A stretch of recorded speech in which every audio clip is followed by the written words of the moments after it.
Um assunto que é, no mínimo, assim, intrigante, é um assunto que eu posso dizer preocupante, angustiante, até porque uma crise que é considerada absolutamente sem precedentes no fornecimento de componentes, aliada aí a uma queda da demanda no mercado interno, com o agravamento da pandemia que nós estamos passando, levou a uma paralisação total ou parcial de 13 das 23 montadoras de automóveis do país, que somam 29 fábricas paradas de um total de 58 fábricas.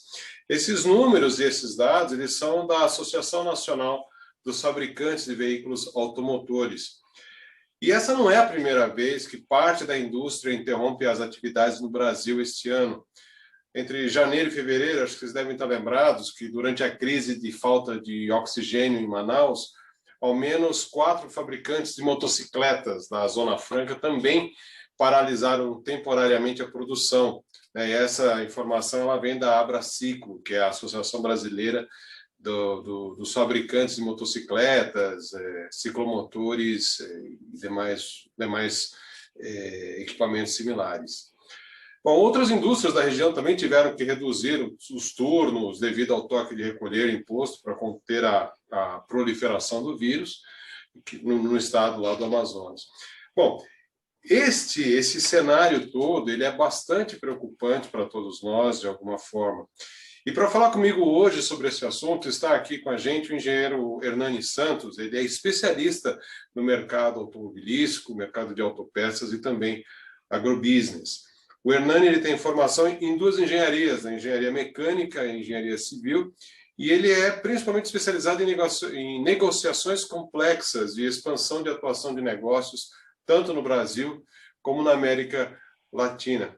Hernani, muito boa noite para você, obrigado pelo seu tempo aqui conosco, mas eu gostaria que você comentasse a sua visão sobre o mercado atual das montadoras. Você fez uma bela abertura, foi bem completo, interessante que a palavra crise, caos tem aparecido constantemente, né? No passado, existiam aquelas notícias de jornal que chamavam a atenção. Hoje em dia, se você faz uma pesquisa rápida na internet, os temas, os títulos, vão muito de encontro ao que você falou, né? Parece que se instaurou uma calamidade que nunca antes na história desse país havia aparecido. Hoje eu fiz uma pesquisa rápida. Se você coloca o mesmo tema, ele aparece há um ano. Em março de 2020, exatamente igual. E aquele sim, para mim, foi o caos. Ali, a gente não está falando de uma paralisação de 12, 15 dias, que nem agora, até 20 talvez, em alguns casos, porém uma paralisação de 2, 3 meses, e tudo se deve realmente ao que você colocou, a esse cenário de pandemia, e aí criou essa ruptura, e muitos dos fatores que a gente viu o ano passado, que a gente vivenciou no ano passado, estão influenciando diretamente nessa nova paralisação deste ano. Não só a pandemia gerou tudo isso, mas se a gente for olhar o mercado brasileiro como um todo, o mercado automotivo brasileiro, ele já não vinha bem das pernas, né? Se a gente for olhar desde 2014, né, a gente vai perceber que esse mercado sofreu, teve muita crise, não vem tendo os investimentos que existiam no passado, que sustentavam o crescimento, e de repente, no momento da recuperação, que a gente esperava que pós 2018, 2019, que já se mostrava um pouco mais positivo, que 2020 seria o ano da recuperação, apareceu a pandemia, né? E aparecendo a pandemia, ali sim, essa palavra caos, crise sem precedentes, até porque a gente, né, desde a época dos meus avós, a gente não vinha sofrendo uma pandemia dessa magnitude, uma magnitude global, né? E aí sim você estava numa situação completamente diferente e houve essa ruptura muito grande.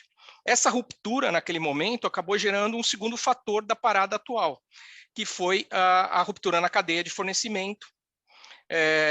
A montadora e os pessimistas de plantão na segunda metade do ano passado, achavam que era somente uma bolha e que isso ia, né, não valia, o planejamento não foi aferido, continuaram os cortes, e o que a gente percebe é que é uma falta também de insumos, uma falta de peças, partes e componentes para a produção de caminhão vem influenciando, e no limiar, uma crise do chip, essa sim, dita sem precedentes, porque a utilização de semicondutores vem crescendo exponencialmente nos veículos, né? Cada vez mais modernos, mais automatizados, né? A inovação. E isso gerou, somado a tudo isso, óbvio, a segunda onda da pandemia, os feriados prolongados sugeridos pelas prefeituras e governos de alguns estados onde nós temos as montadoras. Uma variação brusca do mercado, tá? A gente não pode deixar de levar em conta o mercado que vem se modificando ao longo do tempo, o perfil do consumidor vem se modificando e, mais recentemente, o medo, né? Porque no final a gente tem o receio de gastar dinheiro com um bem, que é um carro, num momento que a gente não sabe se a gente vai ter que investir em saúde, por exemplo, né? Então, realmente é um fator importantíssimo. De tudo isso, nós temos uma pandemia que ainda se estende de forma global. Os sindicatos atuaram de forma muito intensa, principalmente aqui no ABC. Então, juntando tudo isso, um cenário, às vezes, não tão favorável. E aqui nós temos um mercado um pouco desbalanceado, né? A parte de automóveis vinha sofrendo mais, a parte de caminhões, tratores, né, máquinas agrícolas e até vans e moto, que acabou se recuperando pós essa paralisação que você comentou muito bem, vinham num cenário melhor. Automóveis e ônibus, obviamente o ônibus por conta da distanciamento social, né, vinham sofrendo mais. E aí, juntando tudo isso, as montadoras, 50% delas, e aí eu te digo, o caos do ano passado, a gente estava falando de 99,9% delas paradas. Então, aquilo sim era um caos, né?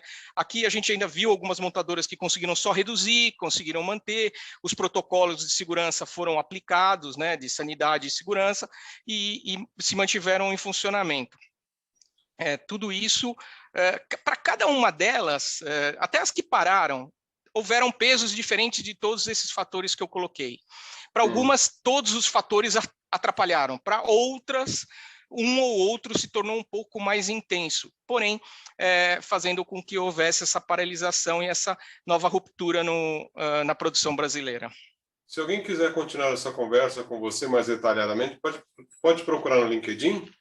Claro, eu estou lá, Nani Santos, estou lá no LinkedIn, estou bem ativo, tenho utilizado bastante como ferramenta de atualização e também de divulgação de informações e notícias. O teu e-mail qual que é, Nani?